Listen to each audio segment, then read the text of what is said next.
Hello student, class fifth, subject है आपका computers. Lesson हमारा हाउ कंप्यूटर वर्क्स ये हमारा कंप्लीट हो गया है। इसके हम अभी कर रहे हैं एक्सरसाइजेस हम कर रहे हैं इसमें। लास्ट वीडियो में भी हमने इसकी कुछ एक्सरसाइज हम इसमें कर चुके हैं अपनी। ये हमारा आज का लास्ट एक्सरसाइज है इसमें हमारी। ये चैप्टर आज हमारा कंप्लीट हो जाएगा रिटर्न वर्क इसका। तो यहाँ पे देखिए लेसन नंबर 2 है आपका, कॉपी में आपने इसी तरीके से करना है। How computer works, page number 25। 7th question है इसका, राइट और wrong for the following statements. अब यहाँ पे आपको कुछ स्टेटमेंट्स मिले हैं, कुछ वाक्य आपको मिले हैं। आपने सही और गलत आपको बताना है कि सही है या गलत है। ये जो कुछ क्वेश्चंस आप मिले हैं आपको राइट रॉन्ग, ये कुछ आपके रीजनिंग और पजल टाइप के हैं आपके, तो आपने बताना है। जैसे देखिए फर्स्ट है यहाँ पे, इसमें देखिए फर्स्ट स्टेटमेंट क्या है कि A is a greater than B and B is a greater than C, hence A is greater than C। अब ये सही है या गलत है? ये कह रहा है कि जो A है, यहाँ पे मैंने करके दिखाया, जो A है वो बड़ा है किससे? B। तो हम ग्रेटर का साइन ऐसे ही लगाते हैं, यानी कि A is greater than B, यानी कि A बड़ा है B से। फिर बोल रहा है कि B is greater than C, जो B है वो C से भी क्या है? C से बड़ा है, B C से बड़ा है। फिर लास्ट में इसने बता दिया कि A जो है वो ग्रेटर देन है C, तो सही बात है, बिल्कुल सही है, यानी कि A is greater than C, बिल्कुल सही, यानी कि A तो क्या है? B से भी बड़ा है और C से भी क्या है? बड़ा है। तो ये स्टेटमेंट आपका क्या है? ट्रू। दूसरा फिर इसी तरीके से देख लीजिए, Ram is older than Shyam, यानी कि जो राम है वो श्याम से क्या है? बड़ा है, ओल्डर है, ठीक है। And Shyam is older than Mohan, जो श्याम है वो ओल्डर है किससे? मोहन से, यानी कि श्याम बड़ा है किससे? मोहन से। और लास्ट में इसने हमें बताया कि जो Mohan is older than Ram, तो जो मोहन है वो राम से क्या है? बड़ा है। तो ये फॉल्स है, क्यों? यहाँ पे देखिए मोहन ये इसने क्या बोला हमको? ये क्या बोल रहा है हमको कि Mohan is older than Ram, Mohan बड़ा है किससे? राम से। लेकिन ये गलत बोल रहा है, राम यहाँ पे क्या है? बड़ा है, मोहन तो क्या है? सबसे छोटा है, राम सबसे बड़ा है। और ये हमें बोल रहा है कि मोहन जो क्या है? राम से बड़ा है। तो ये बिल्कुल फॉल्स है, बिल्कुल रॉन्ग स्टेटमेंट है, फॉल्स। तो इसके लिए हमने क्या कर दिया? फॉल्स।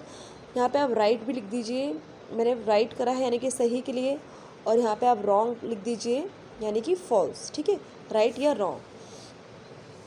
थर्ड आपका क्वेश्चन क्या कह रहा है कि all cars are scooters and few scooters are cycles, so few cycles are scooters.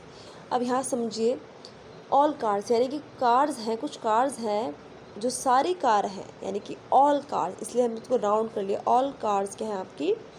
Scooters हैं, यानी कि सारी कार्स आपकी क्या हैं? स्कूटर्स हैं, ठीक है। और कुछ साइकिल्स क्या हैं आपकी? कुछ साइकिल्स आपकी क्या है? स्कूटर्स हैं, ठीक है। इतना पोर्शन क्या है? ये स्कूटर भी है, साइकिल भी है, तो ये बिल्कुल सही है। क्योंकि क्या बोल रहा है कि ऑल, यहाँ पे मैंने करके दिखाया, ऑल कार्स क्या है आपकी? सभी कार आपकी स्कूटर है। और कुछ फ्यू स्कूटर्स यानी कि कुछ स्कूटर्स क्या आपके? साइकिल है। इस पोर्शन को हमने ब्लैक कर दिया, शेडेड कर दिया, तो ये बिल्कुल क्या है? सही बोल रहा है, यानी कि कुछ साइकिल्स भी क्या है? स्कूटर्स आपकी हैं, तो ये क्या है? बिल्कुल सही है। ये थोड़ा सा पजल टाइप है आपका, रीजनिंग टाइप में क्वेश्चंस हैं आपके, घबराने वाली बात नहीं, इजी है, आप करेंगे तो आपको समझ में आ जाएगा। फोर्थ क्वेश्चन देखिए आपका, जय इज़ फादर ऑफ अमन। जय क्या है? जो जय है वो किसका फादर है? आप ऐसे कर लीजिए, जय किसका फादर है? अमन का। एंड अमन इज़, जो अमन है वो किसका फादर है? अनिल का, ठीक है। सो जय है वो क्या है? ग्रैंड फादर ऑफ अनिल का, बिल्कुल सही है। ये भी बिल्कुल क्या है? राइट है आपका, राइट कर लीजिए। राइट रॉन्ग दिया तो मैंने ट्रू कर दिया, ठीक है, राइट सही है आपका। तो यानी कि जो जय है वो किसका पापा है? किसके फादर है? वो अमन के, ठीक है। और अमन किसके फादर है? अनिल के। जैसे कि आपके पापा हैं, जैसे कि आपके दादाजी आपके ये हैं, ठीक है, और दादाजी के बेटे कौन है? आपके पापा। और आपके पापा के बेटे कौन है? आप हुए। तो जो आपके पापा के पापा होते हैं उनको आप क्या बोलते हैं, ग्रैंडफादर ही कहते हैं ना, तो वो आपके क्या होंगे, ग्रैंडफादर। तो ये बिल्कुल क्या है, सही है। तो ये आपने कॉपी में नोट डाउन करना है, इसको कॉपी पे समझना है, खुद प्रैक्टिस भी आप करेंगे। अब यहाँ पे देखिए पेज नंबर जो 25 में आपका हमने 7 कर चुके हैं, कॉपी में करवाया भी आपको। यहाँ पे देखिए जो 6 आपका, ये आपके इनपुट आउटपुट साइकिल है। यहाँ पे ये कंप्लीट नहीं, ये यहाँ पे आपकी क्या है, इनकम्प्लीट यहाँ पे आपकी ये है। आपको इसको कॉपी में कंप्लीट करना है। तो आप यहाँ देखिए पेज नंबर 15 में जो आपका है the input output cycle of computer, आपने ये इसी तरीके से अपनी कॉपी में जो आपका ब्लैंक वाली साइड होता है उसमें आपने ये अच्छे से इसको बनाना है। अच्छे से कलरिंग करेंगे, जो वैक्स कलर करेंगे, ताकि आप जो लिख रहे हैं वो ढके नहीं, ओवरलैप ना हो जाए। तो आपने ये इनपुट आउटपुट साइकिल आपने अपनी कॉपी में क्या करना है, इसी तरीके से अपनी कॉपी में क्या करेंगे, इसे आप बनाएंगे। और ये जो आपकी इनपुट आउटपुट साइकिल है, इसको आपने अच्छे से डायग्राम जो आपका, इसकी आपने प्रैक्टिस करनी है। बहुत इम्पॉर्टेंट है, एग्ज़ाम में ये ज़रूर आएगा और इम्पॉर्टेंट भी बहुत ज़्यादा है। इसे मैं आपको इनपुट आउटपुट साइकिल 2-3 बार करवा चुकी हूँ।